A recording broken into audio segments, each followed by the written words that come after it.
Breaking news చూస్తున్నాం. You're watching highly disturbing content. Viewers description is highly advised.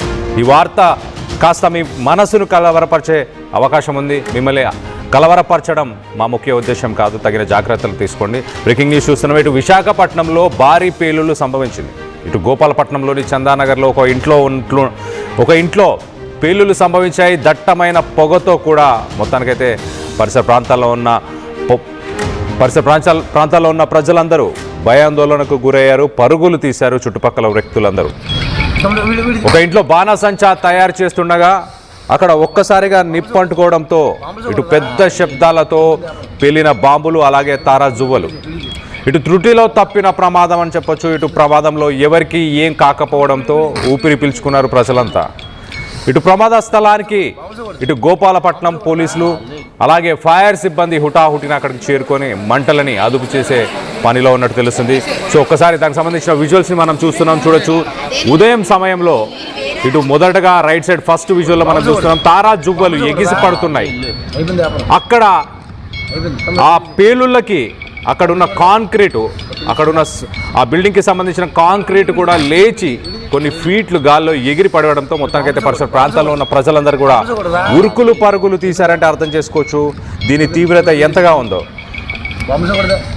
ఇటు recent టైమ్స్లోనే మనం చూసాం. ఇటు సామల్ల కోటకు సంబంధించిన వేట్లపాలెంలో 23 మంది మృతి చెందారు. ఇలాంటి ఒక మందు సామాగ్రికి సంబంధించిన కారాగారంలోనే మరొకసారి అలాంటిదే రిపీట్ అయిందా? అసలు ఆ కింద రైట్ సైడ్ విజువల్ మనం ఒకసారి చూస్తే కనుక ఒక రెసిడెన్షియల్ కాలనీలా కనిపిస్తుంది. పూర్తిగా అక్కడ ఫ్యామిలీస్ అందరూ ఉన్నారు. సో మొత్తం మీద ఒక రెసిడెన్షియల్ కాలనీలో మరి ఎలా పెట్టారు? దానికి అసలు పర్మిషన్ ఉందా? లైసెన్స్ ఉందా? అసలు దానికి సంబంధించిన వ్యక్తులని అరెస్ట్ చేశారా? మరింత అప్డేట్ తీసుకునే ప్రయత్నం చేద్దాం. ఇటు మా ప్రతినిధి రామచంద్రరావు ఉన్నారు. ఒక్కసారి మనం విజువల్స్లో ఒక్కసారి అక్కడ విజువల్స్ని ఒక్కసారి చూసే ప్రయత్నం చేద్దాం.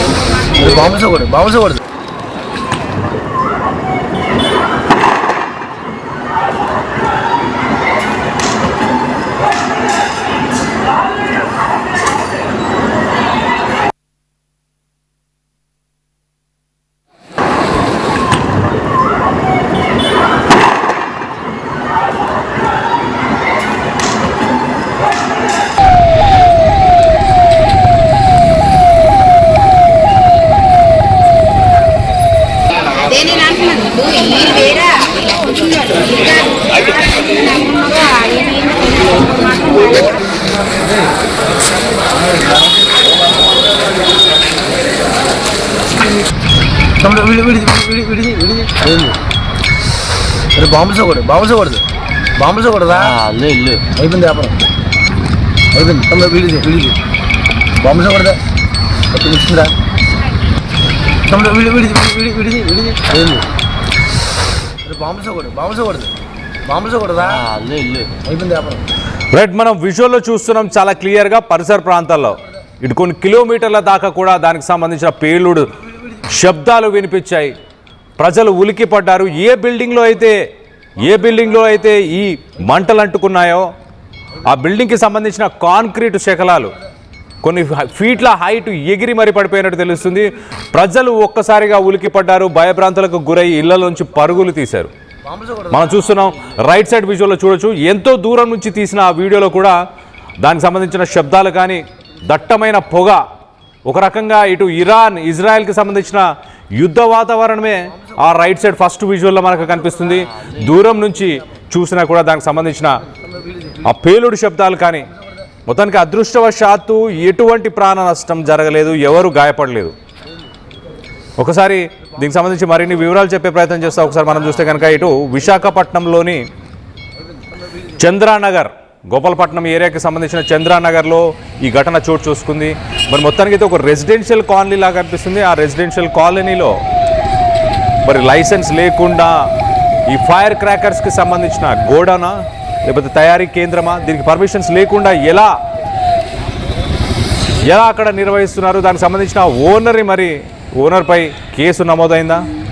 ఒకసారి మనం చూస్తే చంద్రానగర్ గోపాలపట్నంలో జరిగిన రెసిడెన్షియల్ ఏరియాలో జరిగిన ఈ బ్లాస్ట్ వల్ల, ఈ ఫైర్ క్రాకర్స్కి సంబంధించిన ఈ బ్లాస్ట్ వల్ల మొత్తానికైతే అదొక మ్యానుఫ్యాక్చరింగ్ యూనిట్ అలాగే అక్కడ స్టోరేజ్ కూడా చేస్తారు ఇల్లీగల్గా అంటూ మొత్తానికైతే ప్రాథమిక విచారణలో తెలుస్తుంది. అలాగే ఒక చిన్న మంటగా స్టార్ట్ అయ్యి దాని తర్వాత మనందరికీ తెలుసు ఇటు మందు పాత్ర హైలీ కంబస్టబుల్ ఉంటుంది, ఊరికే మంటలు అంటుకుంటే అది చాలా ఈజీగా వ్యాపిస్తుంటుంది.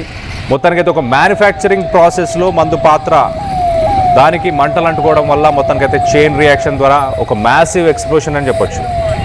ఆ ఎక్స్ప్లోషన్ ఒక భారీ శబ్దాలతో పాటు ఇటు తారా జువ్వలు కూడా అన్ని డైరెక్షన్స్లో కూడా ఎగిరిపడ్డాయి. మరో పక్కన ఇటు బిల్డింగు పరిస్థితి ఒకసారి చూస్తే కనుక బిల్డింగ్ కూడా చాలా సివియర్గా డ్యామేజ్ అయినట్టు తెలుస్తుంది. దానికి సంబంధించిన కాంక్రీట్ శకలాలు కూడా కొంత హైట్కి ఎగిరి మరి పరిసర ప్రాంతాల్లో ఉన్న బిల్డింగ్స్ పైన అక్కడున్న పరిసర ప్రాంతాల్లో పడిపోయినట్టు తెలుస్తుంది. ఒక్కసారి ఈ ఘటనలో మొత్తానికైతే అదృష్టవశాత్తు ఎలాంటి ప్రాణ నష్టం జరగలేదు. ప్రస్తుతానికి ఇటు పోలీసులు అలాగే ఫైర్ ఫైటర్స్ వీరందరూ కూడా ప్రస్తుతానికి ఇటు గోపాలపట్నం పోలీస్ అలాగే ఫైర్ డిపార్ట్మెంట్ ఘటనా స్థలానికి చేరుకొని ఆ మంటలను అదుపులోకి తీసుకొచ్చే ప్రయత్నం చేస్తున్నారు. అలాగే ఎవరైతే ఈ రెసిడెన్షియల్ ఏరియాలో ఆ ఫైర్ క్రాకర్స్కి సంబంధించిన ఒక స్టోరేజ్ని అలాగే ఒక మ్యానుఫ్యాక్చరింగ్ ఫెసిలిటీని ఎవరైతే పెట్టారో వాళ్ళని పట్టుకునే ప్రయత్నం చేస్తున్నట్టు తెలుస్తుంది. గతంలో మనం చూసాం కిందటి వారమే ఇటు సామల్ల కోటలోని వేట్లపాలెంలో 23 మంది ఇలాంటి ఒక ఫైర్ క్రాకర్స్కి సంబంధించిన ఒక ఫ్యాక్టరీలోనే పర్మిషన్ ఉన్న దానికంటే ఎక్కువ మోతాదులో అక్కడ మ్యానుఫ్యాక్చరింగ్ చేసే ప్రయత్నం చేసినప్పుడు నిప్పులు అంటుకొని 23 మంది చనిపోయారు. అలాంటి ఆ ఘటన చోటు చేసుకున్న తర్వాత ఇటు ఆంధ్రప్రదేశ్ ప్రభుత్వం కూడా ఈ విషయాన్ని చాలా సీరియస్గా తీసుకుంది. లైసెన్స్ లేకుండా అలాగే రెసిడెన్షియల్ బిల్డింగ్స్లో లేబర్ లాస్ పట్టించుకోకుండా సేఫ్టీ నార్మ్స్ని పట్టించుకోకుండా ఎవరైతే ఇలాంటి మ్యానుఫ్యాక్చరింగ్ యూనిట్స్ని రన్ చేస్తున్నారో వాళ్ళని టార్గెట్ చేస్తూ రైడ్స్ కూడా చేయడం మనం గమనించాం. అయినా కూడా ఈ వ్యక్తి ఎవరో, ఈ మ్యానుఫ్యాక్చరింగ్ యూనిట్ రన్ చేస్తున్న వ్యక్తి ఎవరో తెలియదు. కానీ మొత్తానికైతే ఒక రెసిడెన్షియల్ ఏరియా, ఒక రెసిడెన్షియల్ కాలనీలోనే మరి ఎలా రన్ చేస్తున్నారు, దీనికి తగిన పర్మిషన్లు ఎవరిచ్చారు, పర్మిషన్స్ ఉన్నాయా లేవా? అదృష్టవశాత్తు ఎలాంటి ప్రాణ నష్టం అయితే జరగలేదు. కానీ ఇంకా రాష్ట్రం మొత్తంగా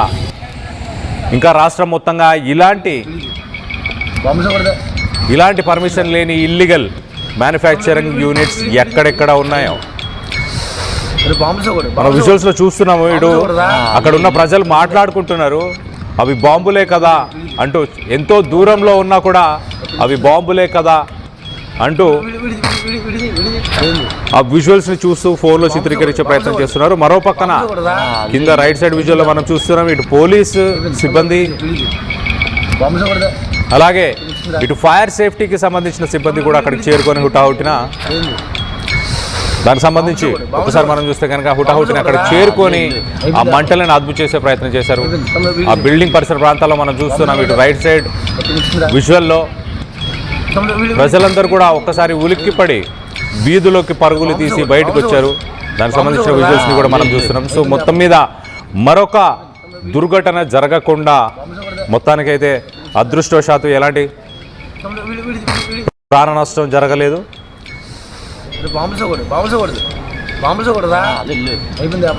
దీనికి సంబంధించి మరింత అప్డేట్ తీసుకునే ప్రయత్నం చేద్దాం.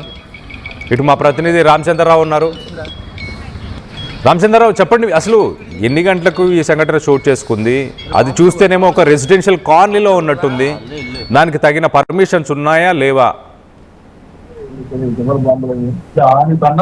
కళ్యాణ్, ఇదంతా కూడా అనధికారిక వ్యాపారంగానే మనం చెప్పుకోవచ్చు. ఇప్పుడు నేను విశాఖలోని ఒక శివారు ప్రాంతంగా చెప్పుకునే గోపాలపట్నం చంద్రనగర్ లో ఉన్నాం. ఈ భవనంలోనే, అంటే ఇది 1, 2, 3 అంటే గ్రౌండ్ ఫ్లోర్ తో పాటు ఒక 2. ఇదైతే మనకు తెలిసిన సమాచారం బట్టి శివ అనే వ్యక్తి ఇక్కడ నివాసం ఉంటున్నారు. అతను ఇతర ప్రాంతాల నుంచి బాణాసంచా తీసుకొచ్చి ఇక్కడ ఎవరికైతే అవసరం ఉంటుందో వివాహాలకు అట్లాగా ఇచ్చే పరిస్థితి ఉంటుంది.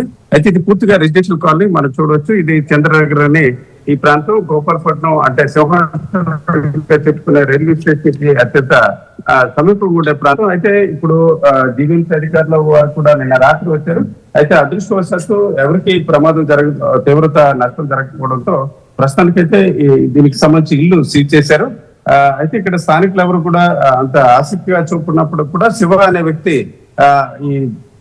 ఏదైతే ఈ బాణాసంచా తీసుకొచ్చి విక్రయిస్తున్నట్టు మనకున్న సమాచారం బట్టి తెలుస్తుంది. అయితే ఏదేమైనప్పటికీ ఇప్పుడు వేట్లపాలెం అలాగే ఇటీవల చూసుకుంటే వేరు ప్రాంతాల్లో కూడా బాణాసంచా పేలుడు ఘటనలు జరుగుతున్నాయి.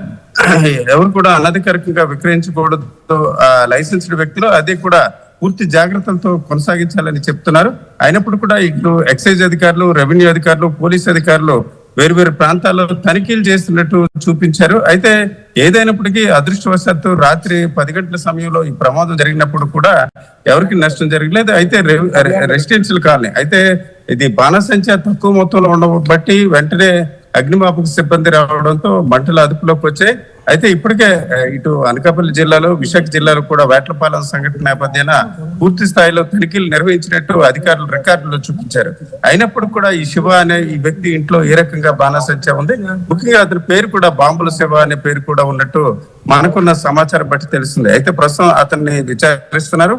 అట్లాగే ఏ రకంగా అతనికి ఇక్కడికి వచ్చింది, అట్లాగే ఈ ప్రాంతానికి చెందిన జీవీఎంసీ, రెవెన్యూ, ఫైర్, అలాగే పోలీసు సిబ్బంది దీన్ని తనిఖీలు వేరు ప్రాంతాల్లో చేస్తూ ఎలాంటి బాణాసంచా అక్రమ నిల్వలు కానీ లేకపోతే అక్రమ తయారీ కానీ లేదని ఇప్పటికే ప్రభుత్వానికి నివేదిక ఇవ్వడం జరిగింది. కానీ నివేదికలు ఇచ్చినప్పుడు కూడా ఇప్పుడు ఎందుకు నిన్న ఈ సంఘటన జరిగింది, సంఘటన అదృష్టవశాత్తు చిన్నది జరిగినప్పుడు కూడా దీనికి అసలు ఆ వ్యక్తి అనధికారికంగా విక్రయించడానికి అవకాశం కల్పించిన సిబ్బంది అధికారులపై కూడా చర్యలు తీసుకోవాల్సిన అవసరం ఉంది. దీనిపై ఇప్పటికే రాష్ట్ర ప్రభుత్వం అలర్ట్ అయింది.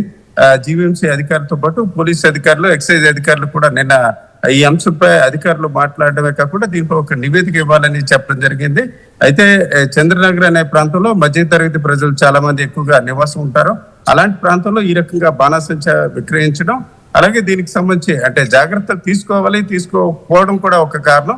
ఏదైనా దీనిపై విచారణ జరిపి మరికొద్ది గంటల్లోనే దీనికి ఒక నివేదిక ఇవ్వడం కాకుండా బాధ్యులపై చర్యలు తీసుకునే అవకాశం ఉంది. Kalyan. Right Ramachandar, thanks for the latest update. మొత్తం మీద ఒక రెసిడెన్షియల్ ఏరియాలోనే మొత్తానికైతే ఒక వ్యక్తి అక్కడ నిల్వ ఉంచి మందు పాత్రలనే ఫైర్ క్రాకర్స్ని నిల్వ ఉంచి అక్కడ నుంచి విక్రయించే ప్రయత్నం చేస్తున్నట్టు తెలుస్తుంది. సో మొత్తం మీద దానికి సంబంధించిన బిల్డింగ్ విజువల్స్ని కూడా మనం చూస్తున్నాం. సెకండ్ ఫ్లోర్లో మొత్తానికైతే మందు పాత్రలను పెట్టి మరి నిల్వ ఉంచిన సమయంలో నిప్పంటుకున్న తర్వాత భారీ పేలుడు శబ్దాలతోని ఇటు కాంక్రీట్ కూడా లేచి పడిపోయేంత భారీ పేలుడు సంభవించింది. మొత్తానికైతే అదృష్టవశాత్తు ఎవరికి ఎలాంటి గాయాలు అవ్వకపోవడం, ఇటు పోలీసులు కూడా ఆ సదరు వ్యక్తి ఎవరు ఆ వ్యక్తిని అరెస్ట్ చేసే పనిలో కూడా ఉన్నట్టు తెలుస్తుంది. ఇటు అగ్నిమాపక దళం, ఇటు ఫైర్ సేఫ్టీ డిపార్ట్మెంట్ కానీ, ఇటు పోలీసులు కానీ వారందరూ కూడా ఘటనా స్థలానికి చేరుకొని ఎప్పటికప్పుడు ఆ మంటలను అదుపులోకి తీసుకొచ్చే ప్రయత్నం చేసినట్టు తెలుస్తుంది. దీనికి సంబంధించి ఒక్కసారి ఆ విజువల్స్ని కూడా ఒక్కసారి చూసే ప్రయత్నం చేద్దాం.